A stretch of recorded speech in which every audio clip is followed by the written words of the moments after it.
mà cái nguồn là đâu mà bằng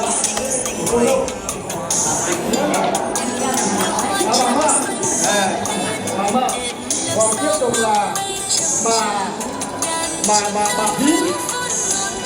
bà phí ở trong họ lần đề nghị là hội nghị cho một tràng có tay đểยืนtheo còn tiếp theo là bà ngoại của cháu rồi bà ngoại